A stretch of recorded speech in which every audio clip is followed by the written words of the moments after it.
My name is Mike. I play in Spiritual Cramp, and this is Clunk and Amp. How does it feel to be at Reading Festival this year? It's nice, sun's out, right? It's a good day. How does it feel? Yeah, I feel great. We just played. It was a good set. People seemed excited about the band. It's an honor to be here at this festival, obviously, as an American band. It was great to get the invitation. There's a lot of bands that I like playing. Prodigy's playing today. Military Gun's playing tomorrow. We get to see Bad Nerves later today. We got to meet those guys. They were really cool. Yeah, I'm excited. Everyone's being real nice, and people are in good moods because I think the fest is just starting. It's just starting, and the weather's nice. Looks glorious. You know, no rain here, no wind, unlike Leeds. Tell Leeds that tomorrow. Sure. And I think just on that question there, just jumping straight into American versus UK festivals, what is perhaps the biggest difference you found just coming on site today? What's probably the biggest shock for you? There's no shock. I knew what I was getting into. I know it's roughly the same. Every festival, it's all the same. Like festivals are really fun because you play to really big crowds. So and you get, like catering is good. There's no shock. I don't think there's a shock. I kind of knew what I was getting into. I guess being tired, walking around is a little unpleasant, but that gets negated by the fact that I get to watch Kneecap side stage, right? Or get to watch Bad Nose play. Yeah. No, so true. And I guess on that, do you see a difference in the crowds perhaps? I mean, we all saw what Blur was like at Coachella. I know Coachella is perhaps not Reading and Leeds, but do you feel there's a kind of sense of energy with the British crowd that is perhaps different to the US? Not that they're worse, but just a different energy, I guess would be the phrase. No. Really? The crowds here are a lot younger. Yeah. There's a lot younger. It's like a crowd of like 16, 17-year-olds. Yeah. But no, it's pretty much the same. It's just people who want to see good music. And we're a really good band. So when we play, people get excited about the band. I like that. It's confidence. I like that, dude. And I think just going on your band, your music, can you just sum up for people who perhaps don't know Spiritual Cramp, aren't familiar with work, can you just explain a little bit about what you guys do, your sound? I think would be the best place to start. Yeah, for sure. We're definitely inspired by bands like The Clash, like The Ramones, Public Enemy, The Smiths, Joy Division, Cocksparrer, punk music. We're a punk band. We're just catchy. So people call us a pop band, but it's really just, we're just a punk band. We like blues music, it's like blues-based rock and roll. And, people say, oh, you sound like The Clash, or you sound like the Talking Heads. People say we sound like the Talking Heads. And I think that's a pretty good starting point. Yeah, that's awesome. And I think just going back to your roots, I know you've been going for a while now, but can you sort of share a little bit how the band came together and how you formed? I know you're from San Francisco, you moved to LA.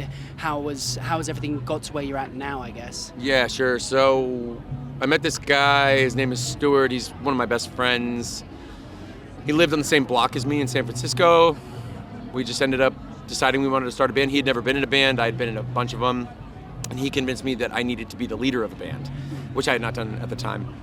So started the band, put out a couple of 7-inches, put out a compilation 7-inch, or a compilation 12-inch, played a bunch of shows. We kept it pretty part-time for a while, and then ended up getting signed to the label we're on, got an agent, ended up getting a manager, and things just started growing naturally. We put our first we've been a band for 7 years, but we put our first official LP out in November of 23, and that's when I had to quit my job to be in the band. And we've basically been on tour since September of 2023.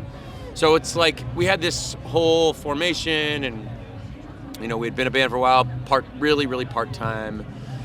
And then basically when we got signed and started touring full time is when everything kind of took off about a year and a half ago, really.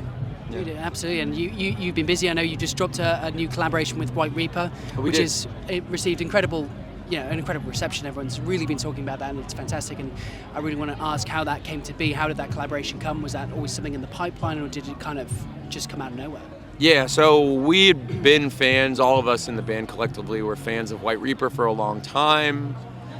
And our record label was like, you guys should do it. The guy who runs it, his name's Dave. He's a pretty well-known guy in the music industry. He's really good at making things happen. He's probably going to see this. And he said, you should do a split with White Reaper. And I was like, well, yeah, of course we should do a split with White Reaper. We love White Reaper. But then, like, the same week I saw their bass player at a bar in LA. And I just walked up to him and I was like, hey, I'm a really big fan of your band. I just wanted to introduce myself. It was my friend's birthday. And he was super nice, and he knew about our band. And he was like, oh, I love Spiritual Cramp. And it just, I think there was a lot of mutual respect there. And our label at the same time was really driving it. They wanted to put it out. So between the mutual respect that both bands had for each other and Blue Grape Music really pushing hard to make the split happen, we were able to make it happen. We're so stoked. I love that, and it's great to see something coming together so organically. And as you said, just walking up in a bar and becoming fans of each other's music. I think that's really cool. And I think with LA as well, there is that networking circle. But one thing I want to ask is playing gigs in LA, and especially compared to the UK. I know it's a different scene in America. Everything's bigger. There's more scope to travel. How does that kind of live setting? What are the challenges you kind of face, I guess, in the States compared to perhaps touring in the UK? I mean, if there were any. Yeah, there are. Doing a U.S. tour is long. I mean, you're gonna do a U.S. tour for 40 days, and you're gonna do a lot of 8-hour drives. Whereas when you tour over here, you're driving 2 hours every day, sometimes 4, sometimes like 6 or 7 if you're really doing something.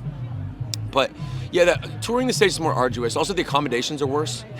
They do not take good care of you in the United States. It's tough. You get shit green rooms. As the band gets bigger, it's become a little more comfortable recently. But for a long time, we played in 200 cap rooms. We still do sometimes. Yeah. But yeah, it's a little rougher over there. It's a little more good luck, kid. They don't care. And over here, people take better care of you. Specifically in mainland Europe, obviously, they take pretty good care of you. And there's so many more festivals. There's more festivals over here. Yeah. You can come over here and play like we're over here. I think we're playing like 6 festivals while we're over here, and that doesn't really happen in the United States. We're going to play Riot Fest in September, and that's it, right? And here there's just like you got the whole of Europe, right? Every country has a different festival, and I think that's what's great is that culture, also culturally different. When you go to Germany, when you go to the UK, totally completely different, right? Completely different scene, completely different audience, and yeah, I think that's what's really great about here. And I guess, do you get that state to state, or does it relatively stay the same? No. It's all the same in the United States. Yeah. As your band gets bigger and you start playing bigger clubs, they do start taking better care of you. But like over here, right? Like you'll play a 200 cap room in London, and it'll be like, it'll remind you a little bit of the United States, right? Yeah. They'll be like, yeah, like here's like a shitty green room, and here's like a little bit of your rider. Yeah. Whereas like you'll play a 200 cap room in Germany, and they'll be like, cool, here's a band apartment, here's breakfast, dinner, and your rider, and unlimited drinks for the bands. So it's a little, here it is, but it's countries over here, right? So America is all one big country, and that does reflect while you're over there. It feels like it's just all the same. No, and it's notorious that the Germans do the best green food room. They do. Green room food. They do. Yeah, they do. And I think just talking of live concerts and touring, is there a track perhaps you find, well, one that actually you found was surprising in a live setting translated best, the audience received it best, but is there also a track that perhaps over here in the UK people go wild for that perhaps in the US they don't? The song "City on Fire" that we play is like it's kind of a clashy number. A lot of I didn't think that the song would go over well live, and when we play it, I see the whole audience all. Yeah. Like it creates a pulse that I didn't realize that it would create. Yeah. Dude, that's awesome. And I love that. I love when when you're in that kind of sterile recording studio, and have this conversation before. It's like you'll never know, and I think that's the beautiful part about going into a live setting is. You'll never know until you know, right? And and sometimes things don't work, and sometimes things do, and I think that's where you can really curate your set list and really knock it out of the park. And I think next thing we want to do is we want to sort of look at, we like to do things like quick fire questions. Yeah, sure. So kicking things off, you've said a lot about Talking Heads being the influence of The Clash. If there was 3 dream headliners you could bring to headline a festival, dead or alive, who would you choose?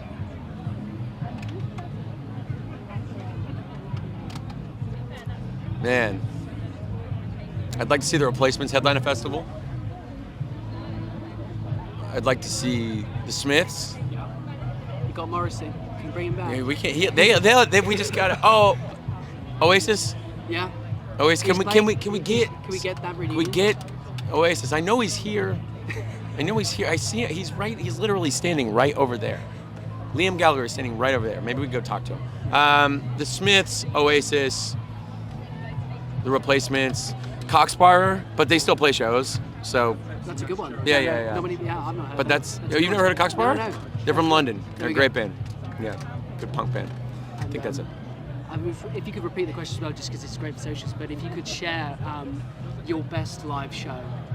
Our best live show. It doesn't have to be one you perform well, just what's like a really memorable moment, but perhaps something crazy happened. There must be something. There have been so many times when we play our best live show. There have been so many times where we have played a show and I walked away thinking that is my favorite show. We just played in Los Angeles. We sold out a venue called the Lodge Room, and that was really fun. Anytime we play San Francisco at a venue called Kilowatt. There's a venue called Kilowatt in San Francisco. It's a 250 cap room. We've sold it out a bunch of times now, just because it's like our home turf, and the band's kind of getting bigger than 250 tickets in California, especially. Yeah. But we will always go and play at Kilowatt. It's probably the best venue on the West Coast.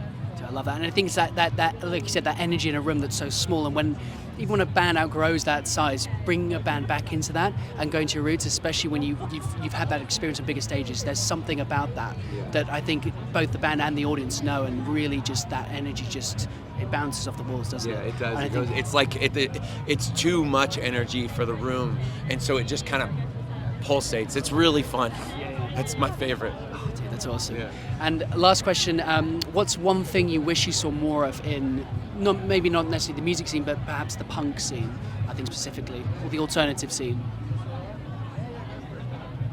People minding their business and focusing on art. Yeah. It's good. No, we haven't had that before, so Need people to just stop talking about things all day and maybe just go and put in some work. Yeah. Just get it out the door, right? Yeah. Go make some art instead of talk on Twitter.